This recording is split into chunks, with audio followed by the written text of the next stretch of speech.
प्यारे विद्यार्थियों, अनिल जजपाती का प्यार भरा नमस्कार। आज हम गजानन माधव मुक्ति बोध का परिचय जानेंगे। दोस्तों, आइए जानते हैं इनके बारे में। अगर आप मेरे चैनल पर नए हैं तो सबसे पहले चैनल को सब्सक्राइब अवश्य कर लें।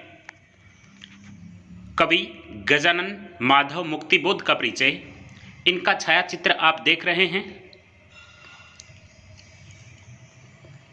चलते हैं परिचय पर। मुक्तिबोध का जन्म 13 नवंबर 1917 को रात 2 बजे शिवपुर में हुआ।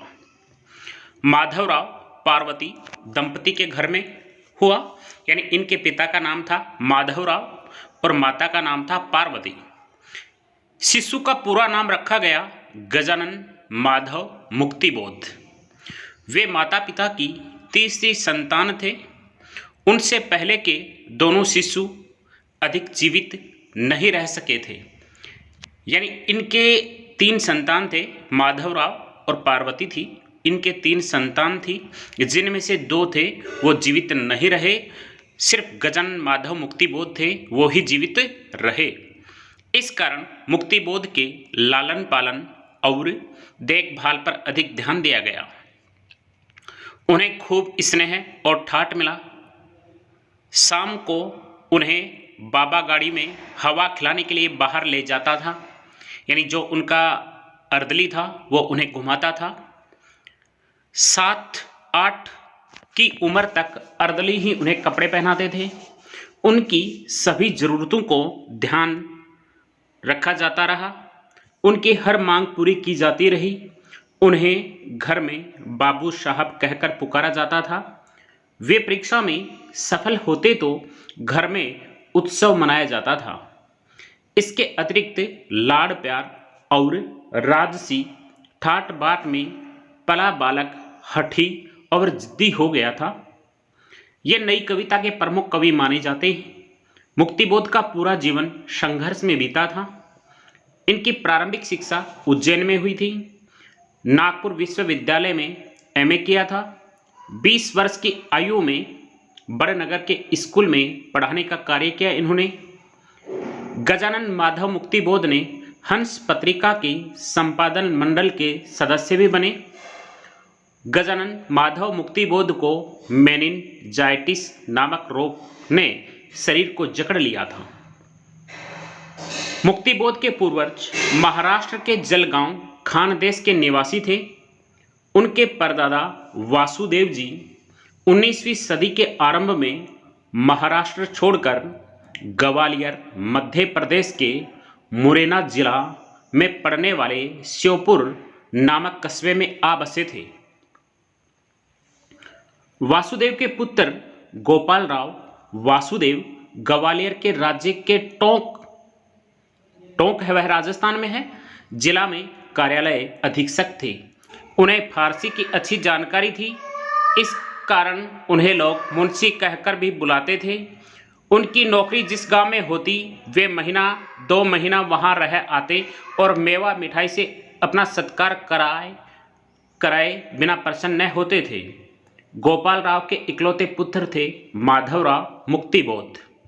माधवराव जी केवल मिडिल तक शिक्षित थे, लेकिन पिता की तरह वे भी अच्छी फारसी जानते थे। धर्म और दर्शन में भी उनकी गहरी रुचि थी। वे कोतवाल थे। उज्जैन की सेंट्रल कोतवाली, जिसकी दूसरी मंजिल पर माधवराव जी का आवास था, सेठ हुकुमचंद का महल था।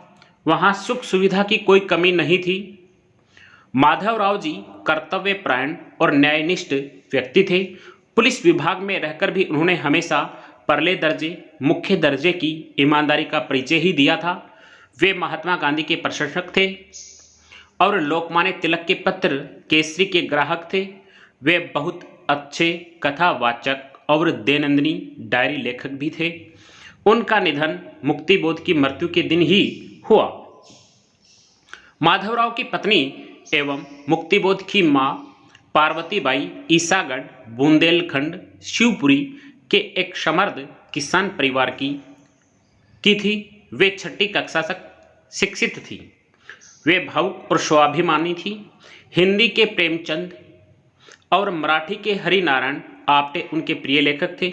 मुक्तिबोध के निधन के कुछ समय बाद इनका भी देहांत हो गया था। इनकी प्रमुख रचनाएं देखें, चांद का मुंह टेढ़ा कविता संग्रह है जो 1964 में इस पर भारतीय ज्ञानपीठ पुरस्कार मिला।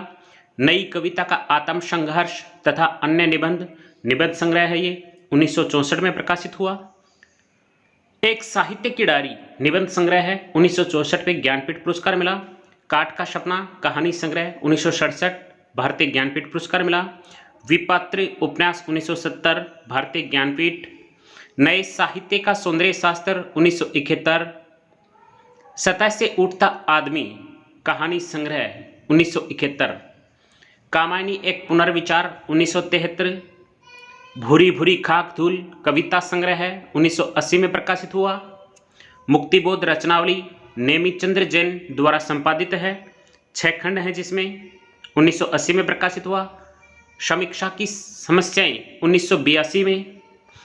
प्रमुख कहानियां देखें, अंधेरे में, काट का सपना, क्लाड इथरली, जंक्शन, पक्षी और दीमक, पर्सन, ब्रह्म राक्षस का शिष्य, लेखन, विपात्र, सौंदर्य के उपासक। दोस्तों, ये था कवि गजानन माधव मुक्तिबोध का परिचय। अगर आप मेरे चैनल पर नए हैं तो चैनल को सब्सक्राइब अवश्य करें। बहुत बहुत धन्यवाद। मिलते हैं अगले वीडियो में।